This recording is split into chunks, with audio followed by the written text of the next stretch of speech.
ask you something that's been on my mind that I don't think we've dug to the bottom of, and we've been covering this story now a couple days in a couple forums, and that is, why do you think that the Trump folks wouldn't take this moment to say, you know what, we made some bad calls about business, but this is all about business. There's no election collusion, there's no hacking conspiracy. What I'm saying is, a good criminal defense attorney for this president and some of the people around him could seize this moment and say, this is the thing, it's a business thing, but this is what was on his mind when he said all those weird Russia things, not some larger criminal conspiracy to defraud the United States. Why do you think they haven't done that?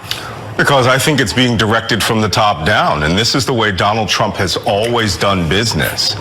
I believe that what we have here is a very broad-based criminal conspiracy. But it's a conspiracy to them that they don't believe, since they now run all the wheels of government, they don't believe that any of this is of a matter if it has to deal with Donald Trump making money and Donald Trump advancing the Trump family organization. That being said, it's very clear, and John McLaughlin made this very well in his tweet. What we have here is not just the edge of blackmail. We're 2.5 years into blackmail here. Because as we see it, the person who has compromat on him, who now has leverage from a former KGB case officer, okay, a person whose job it was to exploit this, is the President of the United States, which means we don't know whether the nuclear posture of the United States has been compromised. We clearly see the foreign policy of the United States has been compromised on multiple levels by multiple players. You know, the way that foreign spies get their victims is through an acronym that's used in the intelligence community called MICE, M-I-C-E.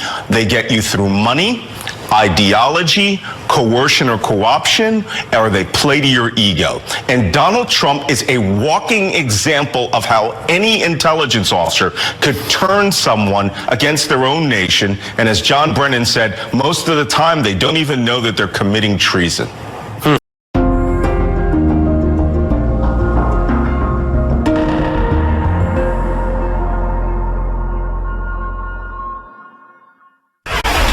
Back with me is Malcolm Nance and Joyce Vance. Malcolm, we went through some of the theories according to experts. What does the new information do to your working theory? Well, I think number 5, 6, and 7 are all a sequence of events which have led Donald Trump to be not an agent, which is a term of art where you actually are paid and work for a foreign government, but I think he's a witting asset to where he knows where the money is coming from. He knows they have compromat on him. He knows that they came into his campaign, and he worked with it because he is a win-it-all types guy. Yeah, and you mentioned the money being the trail. Joyce Vance, when you think about whether the money will prove it, and you think about the defenses that people need to make, I mean, you know, Meek Mill, who's been in and out of prison and is a musician, has a new album out today, and in it he says, you know, $250 a show, and the feds, still think I'm dealing crack. When you bring my name up to the judge, just tell him facts. The idea that the factual defense that his money is good now, he makes it for music, is enough. Do you think that kind of factual or Meek Mill defense will work for the Trump family members here? I don't know if the defense really works, but I think Meek has a good point, which is that the government always has a burden of proof. And you can't just assume that because there's smoke, there's fire. You can't assume that because there are deals in Russia that there's illegality.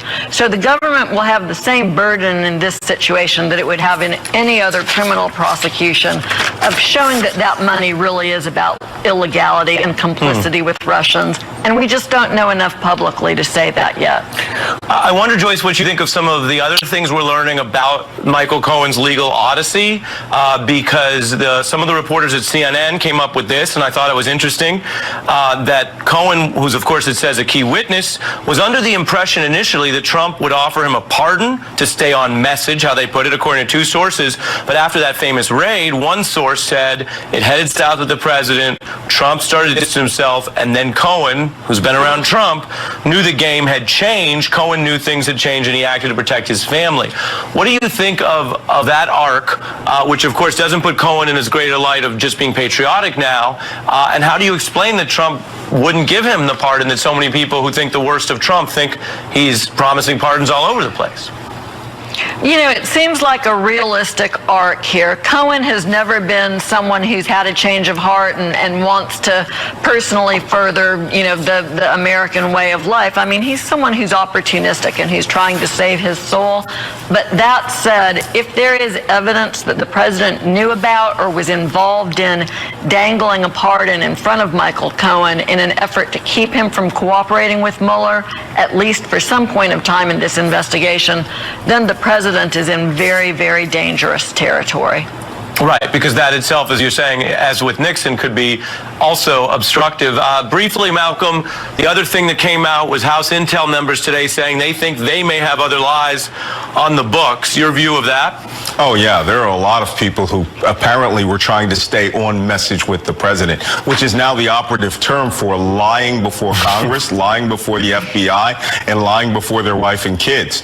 I think that a lot of people are going to be hauled back, particularly Eric Prince, who has some deep connections to the Russians and the Emiratis in this story, and others who are just going to have to clarify that, or they're going to have to show their loyalty by going to prison. Very, very interesting stuff. My thanks to this special impromptu law firm we've assembled of Nance and Vance. Have a good weekend, you guys. Thank you. Thanks, Ari. Much appreciated.